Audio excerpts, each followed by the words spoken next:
1 जून को यूक्रेन ने जो रूस पर धमाका किया, उससे रूसी राष्ट्रपति पुतिन भड़के हुए हैं और वे बेहद आक्रोशित हैं। क्रेमलिन ने ये साफ संकेत दिए हैं कि रूस यूक्रेन पर व्यापक हमले की तैयारी कर रहा है और इसका बदला जरूर लेगा। रूस ने पहले ही पलटवार करते हुए यूक्रेन पर हाइपरसोनिक मिसाइलों से हमला कर दिया है और उसके कई शहरों को दहला दिया है। ओडेसा समेत कई शहरों पर रूस ने ड्रोन हमले किए हैं। यूक्रेन के चेर्निहिव पर लगातार हमले हुए हैं। स्कूल, अपार्टमेंट और कई इमारतों को नुकसान पहुंचने की खबर है। खार्किव में भी रूस के लगातार हमले हो रहे हैं। रूस ने दावा किया है कि उसकी सेना ने यूक्रेन में डोनेत्स्क के स्टाराय निकोलायेवका नामक एक अहम बस्ती पर पूरी तरह कब्जा कर लिया है और इस ऑपरेशन में करीब 1475 यूक्रेनी सैनिक भी मारने का दावा रूस ने किया है। पूर्वी रूसी राष्ट्रपति और शीर्ष सुरक्षा अधिकारी दिमित्री मेदवेदेव ने यूक्रेन के हालिया हमलों को लेकर एक बड़ा संकेत देते हुए यह कहा है कि प्रतिशोध अपरिहार्य है। वहीं रूसी मीडिया के हवाले से कहा जा रहा है कि यूक्रेन को गहरी चोट देने के लिए पुतिन अब बड़ी तैयारी कर रहे हैं। इसके लिए बड़े स्तर पर प्लानिंग चल रही है। रिपोर्ट्स के मुताबिक पुतिन के निशाने पर यूक्रेन के 2 शहर सबसे पहले होंगे, जिनमें पहला नाम कीव का है और दूसरा शहर जेलेंस्की का होम टाउन क्रीवी रिह हो सकता है। आपको याद दिला दें कि 1 जून को यूक्रेन ने 4 रूसी हवाई ठिकानों पर एक बड़ा ड्रोन हमला किया, जिसमें साइबेरिया का भी एक एयरबेस शामिल है, जो कीव से लगभग 3000 मील दूर है। बेहद सावधानी पूर्वक और चौंकाने वाला किया गया यह ऑपरेशन यूक्रेन द्वारा 2022 में रूस के आक्रमण के साथ पूर्ण पैमाने पर युद्ध शुरू होने के बाद से किया गया सबसे लंबी दूरी का और सबसे घातक हमला था। यूक्रेन की सुरक्षा सेवा के अनुसार करीब 1.5 साल तक चली तैयारी के बाद इस ऑपरेशन के कारण रूस को $7 अरब का नुकसान पहुंचा है। लिहाजा माना जा रहा है कि पुतिन इस बार सिर्फ यूक्रेन को कमजोर करने के लिए हमला नहीं करने वाले हैं, बल्कि उसके महाविनाश के लिए हमला करेंगे। एक्सपर्ट्स का मानना है कि हमले का पहला चरण यूक्रेन के सैन्य ठिकानों, हथियार डिपो, सप्लाई लाइनें हो सकती हैं। वहीं रूस की कोशिश पावर सप्लाई पर हमला करके यूक्रेन में ब्लैकआउट करने की भी हो सकती है। तीसरे चरण में रूस यूक्रेन के पूर्वी हिस्से पर पूरी तरह से कब्जा कर सकता है। फिलहाल दावा किया जा रहा है कि रूस अपनी ताकतवर मिसाइलों का इस्तेमाल करेगा ताकि यूक्रेनी एयर डिफेंस नाकाम हो और यूक्रेन के तमाम टारगेट नष्ट कर दिए जाएं। अमेरिकी खुफिया रिपोर्ट के बाद से यूक्रेन में हाई अलर्ट है, क्योंकि रिपोर्ट मिली है कि यूक्रेन पर रूस बड़े हमले की तैयारी कर रहा है। समझा जा रहा है कि यूक्रेन ने नाटो की मदद से रूस को बड़ा नुकसान पहुंचाया है, लिहाजा यूक्रेन पर परमाणु हमले का खतरा भी बढ़ गया है।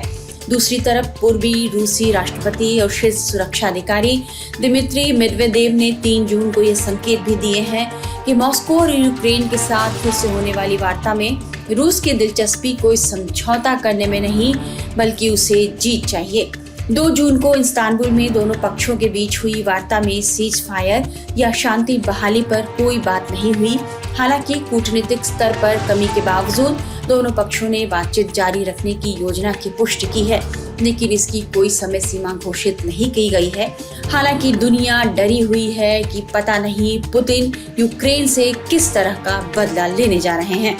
सबकी नजरें पुतिन के कदम पर टिकी हुई है। देखिए, एक तो ये क्लेम है यूक्रेन का, और मुझे लगता है क्योंकि जिस प्रकार से रिपोर्ट्स रूस की तरफ से भी आ रही हैं, मुझे लगता है इस क्लेम में पूरी तरह से सच्चाई है। और 41 ये जो अपर एंड स्ट्रेटेजिक एयरक्राफ्ट जो हैं, बॉम्बर्स वगैरह जो हैं, और ये डीप इनसाइड रशिया, कुछ तो साइबेरिया में भी थे उनके एयरबेसेस, और वहां पर जाके उन्होंने डिस्ट्रॉय कर दिया।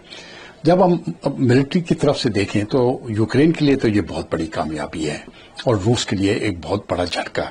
लेकिन अगर मैं जियोपॉलिटिकल सिचुएशन देख रहा हूं तो मुझे लगता है अभी बुरे दिन आने वाले हैं, रूस इसको कभी छोड़ेगा नहीं। और जो अभी शांति की बात हो रही थी, 2 तारीख को सब मिल रहे हैं जब और शांति बात होगी, मुझे लगता है कि वहां पर सफलता मिलने वाली नहीं है और ये युद्ध और बढ़ेगा। और खतरा ये है, अगर इस प्रकार से चलता रहे तो ये न्यूक्लियर युद्ध तक भी जा सकता है। यूक्रेन का ये जो हमला है, ये मेरे ख्याल से मिलिट्री और वॉर हिस्ट्री में एक बहुत ही यूनिक हमला माना जाएगा।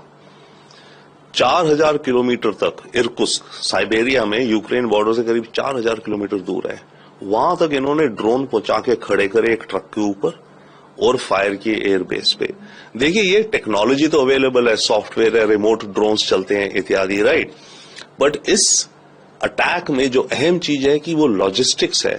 यूक्रेन कैसे ड्रोन्स अपने बॉर्डर से रशिया के अंदर ले गया, वहां पर ट्रकों पे लदवाए, वहां की कोई लोकल ट्रक कंपनी से लदवाए, वहां पर कुछ वुड के घर बनाए लकड़ी के कि भाई हमें यहां से वहां ले जाने हैं, और उनकी छत पे इन ड्रोन को छुपा दिया गया। हजारों किलोमीटर ट्रक चलते गए, पुलिस ने जहां रोका, नाकाबंदी है जो भी करी, ट्रक ने दिखाया कि देखो मैं तो ये वुडन हट्स ले जा रहा हूं उस डेस्टिनेशन। उन्होंने देखा फॉल्स सीलिंग में ड्रोन दबा रखे थे। वहां जब पहुंच गए उस एयरबेस के पास, वो ट्रक वहां खड़ा हो गया और रिमोटली कंट्रोल करके ऑर्डर दिया। तो ये लॉजिस्टिक्स की बहुत बड़ी एक जीत है। रशिया को डेफिनेटली बहुत बड़ा नुकसान हुआ है। यूक्रेन तो कह रहा है 41, बट रशिया कह रहा हुए हैं चाहे कम हुए हों। क्लेम है कि करीब $8 बिलियन, $7 बिलियन तक के प्लेन्स ध्वस्त हो गए हैं। 1/3 जो क्रूज मिसाइल कैरी करने वाले एयरक्राफ्ट हैं रशिया के, वो उड़ा दिए गए हैं। तो ये बहुत ही डीप और घातक अटैक है रशिया के ऊपर। ने अगर इतना अंदर, रशिया के इतने अंदर ये अटैक किया है, तो ये बगैर लोकल सपोर्ट अंदर उसको हासिल हुए नहीं हो सकता। और हम इसी लोकल सपोर्ट को 0.5 बिल्कुल सही बात करते हैं। आधा फ्रंट वॉर हिंदुस्तान। जी, यस बिल्कुल सही है। मैं एक और बात कह रहा हूं, कुछ समय पहले आपको याद होगा सबको कि क्रेमलिन पे भी अटैक हुआ था, एक ड्रोन ने आके हमला करा था। बेसिकली क्या है, ये ज़ेलेंस्की अपनी मार्केटिंग कर रहा है, और अब मैं आपको बताता हूं कैसे मार्केटिंग कर रहा है। दोस्तों, जब से ट्रंप आया है तब से दिनेश भाई क्या हुआ है कि ट्रंप ने बोला तुम्हारी फंडिंग बंद कर दूंगा।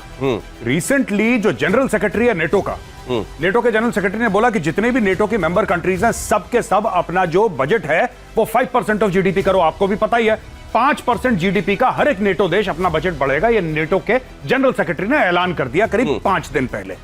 अब बात यह है कि ज़ेलेंस्की की फंडिंग हो गई है बंद। ज़ेलेंस्की को पावर में बना रहना है, वॉर टाइम जनरल अपने आप को देखता है। ज़ेलेंस्की दुनिया भर को और खास तौर से नेटो कंट्रीज को यह बोल रहा है कि मेरी ये कैपेबिलिटी है कि मैं 4000 किलोमीटर दूर जाके वार कर सकता हूं, चाहे मेरे ड्रोन्स ने वो फासला तय कराओ ना कराओ, इममटेरियल। मैंने उड़ा दिया ना, मैंने 40 हवाई जहाज उड़ा दिए, तुम उड़ा पाए? तुम नहीं उड़ा पाए, मैं हूं जो करके दिखा सकता हूं, लाओ पैसा। यही चक्कर चल रहा है इसका, ये मार्केटिंग कर रहा है अपनी। और आपको यह भी पता है कि तुर्की के अंदर इनका पीस टॉक्स होने वाले थे, और अवेयर पीस टॉक्स आज नहीं मंडे। अब क्या, नहीं, अब एक बात बताइए, उस पीस टॉक्स का क्या होगा?